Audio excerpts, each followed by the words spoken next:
Hey everyone, it's Movie Lover Warren 20 here, and I'm here with a brand new movie review for a film that came out actually last week. The week I went to see Space Jam: A New Legacy, but I was more busy seeing, so this one's going to be a week late. But this is not a movie that came out in theaters, unfortunately. This movie actually came out on Netflix. I think it was supposed to go to theaters, and then it got dumped to Netflix because Netflix acquired the rights. Yeah. But anyway, this is going to be for a film. This movie I'm reviewing is for none other than Gunpowder Milkshake, a newest John Wick inspired action-like film. This time it's a female version of John Wick, in kind of a way. So what's this film about? In her turbulent life as a professional assassin, Scarlett was played by, what is it?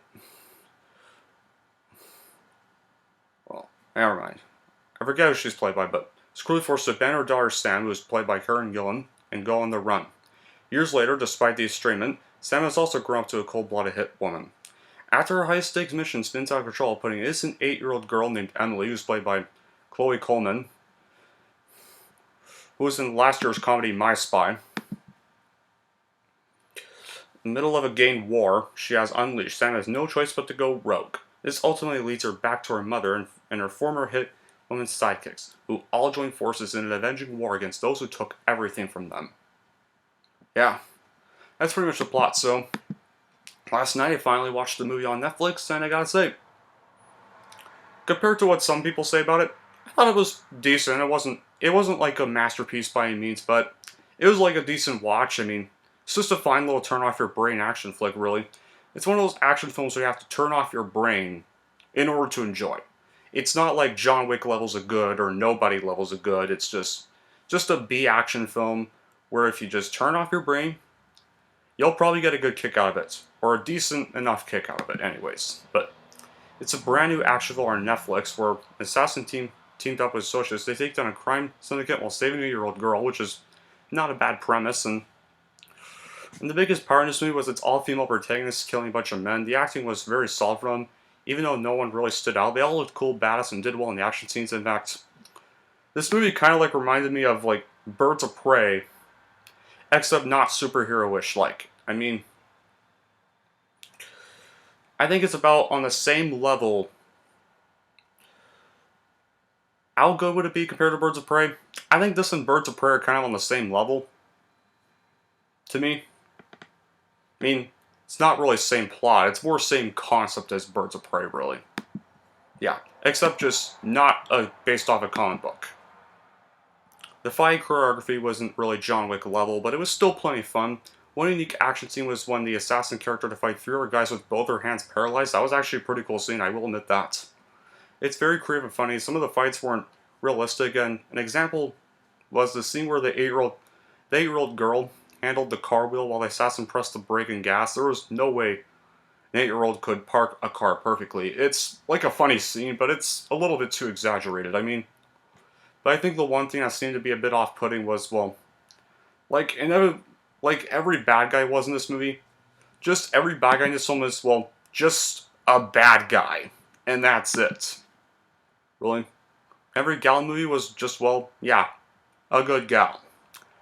So yeah, it was a bit forced and unnatural, but however, what are you asking me? Does that mean the movie's woke? Nah, no, definitely not. I don't think I found any woke crap in this film for once, yeah, so it's good to have a female action film where there was no woke moments for a change, hardly any. To me anyways, well. And the villains, thankfully the villains don't get any cheap deaths like Black Mask and Birds of Prey did, who had that really shitty death where he just got a grenade forced up his butt and then just got kicked off the bridge and exploded, just like that. No.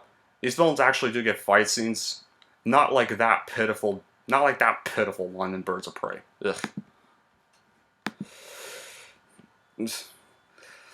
Like, the premise was not bad. Like, it had me...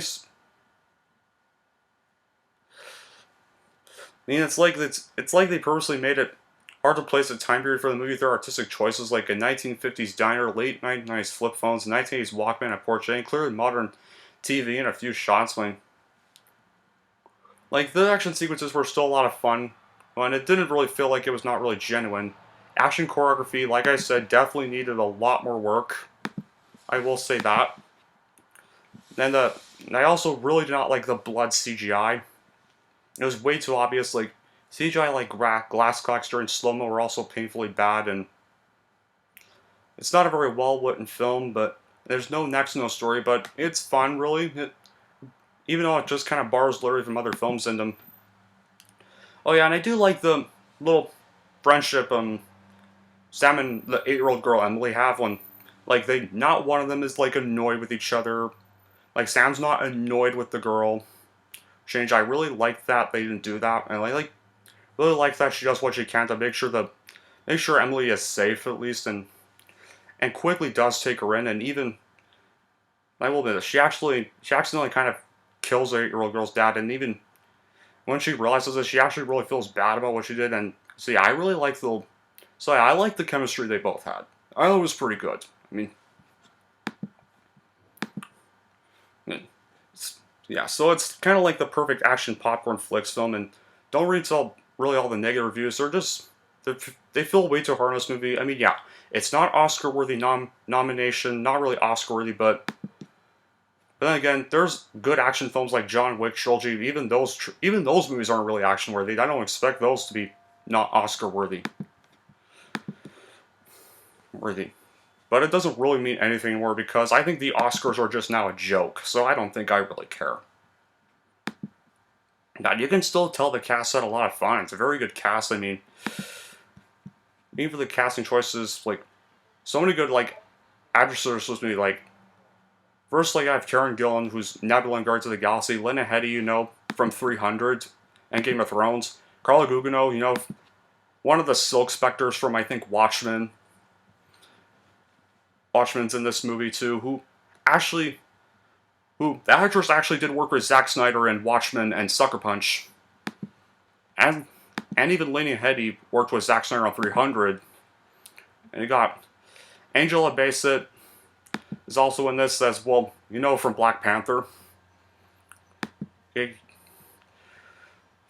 of course you got, and for the male actors, you got like Paul Giamatti is one of the characters. I mean, I think Paul Giamatti's a pretty good actor. He's not really much scenes though, so there's not really much to say about his character, but he's definitely one of the more minor villains in this guy. And you got Ralph Ineson, who was in Ready Player One as the main male bad guy. Like, he was also in some of the Harry Potter films. So yeah, I think he probably gave the best performance of the male cast. So yeah, there's quite a few good actors in this film. Like I'll probably watch this movie a few more times. Sure, it didn't really add to its charm, but I thought it was well worth the watch. So I'll probably give this movie a few more watches. I'd say it's one of the more okay movies of 2021. It's not terrible, but it's not great. So if you just want to turn off your brain action movie, I'd give this a watch. Like 1 or 2 watches, depending on your opinion about it. But for me, I thought it was a pretty okay turn off your brain action flick at best. Not a masterpiece by any means, but it's just a fun watch. Anyway, that'll be it for my review of Gunpowder Milkshake, and here's how I'm going to rank it. I am going to give Gunpowder Milkshake a 7 out of 10. And there I go. And just reviewed Gunpowder Milkshake, and yeah, another film to go on my 2021 movie reviews playlist.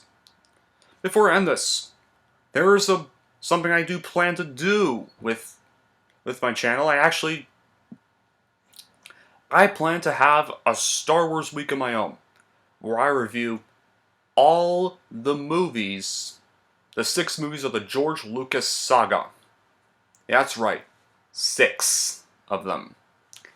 And yeah, I'll still review the Disney sequels eventually, well, only Episode 8, because I've thankfully already reviewed Rise of Skywalker, and thankfully don't have to talk about it again. So, yeah. So I'll just review the other Star Wars movies I have not reviewed. So yeah, I do plan to do that sometime this summer, which is going to be exciting.